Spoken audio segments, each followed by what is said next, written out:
I am KK Kumar. Welcome you to Kumar's classes. कभी कभी आपने किसी से यह कहते हुए सुना होगा, कोहली खेले या ना खेले दोनों ही सूरतों में इंडिया जीतेगा। या आप ऐसा भी कहते हैं या सुनते हैं, चाहे मैं हारूं या जीतूं दोनों ही सूरतों में मुझे पैसा मिलेगा। इससे कोई फर्क नहीं पड़ता है मैं हारता हूँ या जीतता हूँ, दोनों ही सूरतों में मुझे पैसा मिलेगा। तो यहाँ दोनों ही सूरतों में को हम इंग्लिश में कैसे लिखते हैं? इसके लिए हम इंग्लिश स्ट्रक्चर ईदर वे का यूज करते हैं। ईदर वे, कुछ लोग इसे आइदर भी प्रोनाउंस करते हैं और कुछ लोग इधर भी बोलते हैं। अब दोनों में से कोई भी प्रोनाउंस करे, दोनों ही सही है। EITHER,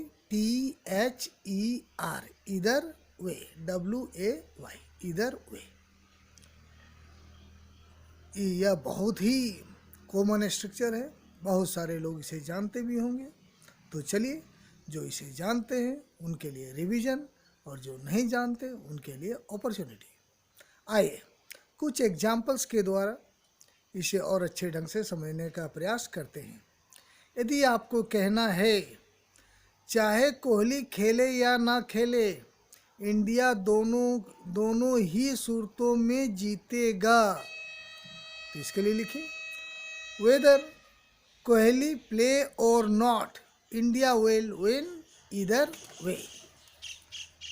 Whether Kohli play or not, India will win either way.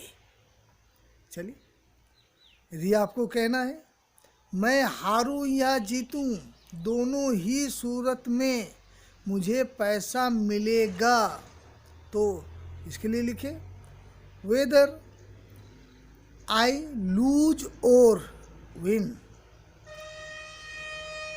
either way I will get money.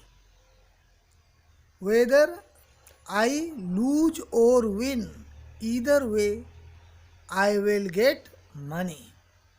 और यदि आपको कहना है दोनों ही सूरतों में मैं तुम्हारा काम करूँगा, दोनों ही सूरतों में तुम्हारा काम करूँगा, चाहे तुम मुझे पैसा दो या ना दो, या तुम मेरा काम कर दो या ना कर दो, लेकिन मैं दोनों ही सूरतों में तुम्हारा काम करूँगा।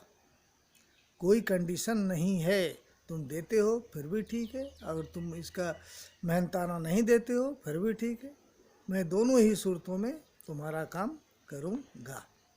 तो इसके लिए either way I will do your work. Either way, I will do your work. चलिए एक और देखते हैं।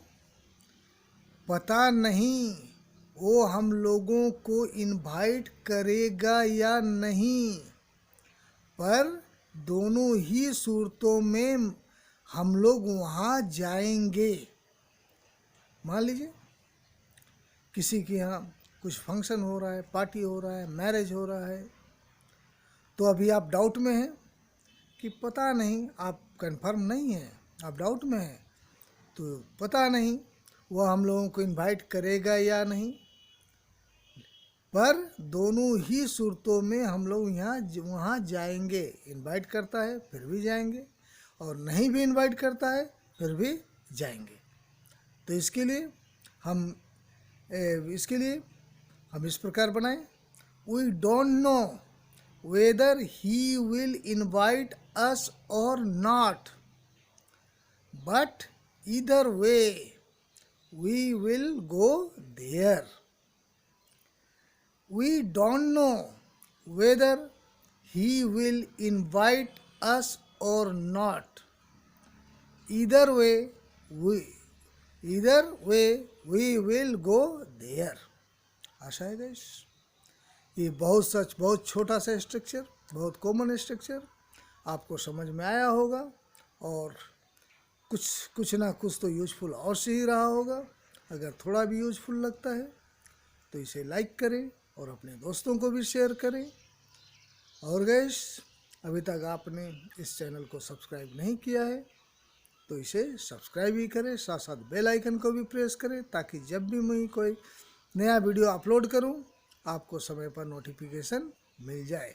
और ऐसे भी गाइस, जिस प्रकार इंग्लिश स्पीकिंग के लिए, रिटेन स्पोकन कुछ के लिए ग्रामर टेंस ज़रूरी है ही, उसी प्रकार एडवांस इंग्लिश स्ट्रक्चर का होना भी बहुत ज़रूरी है।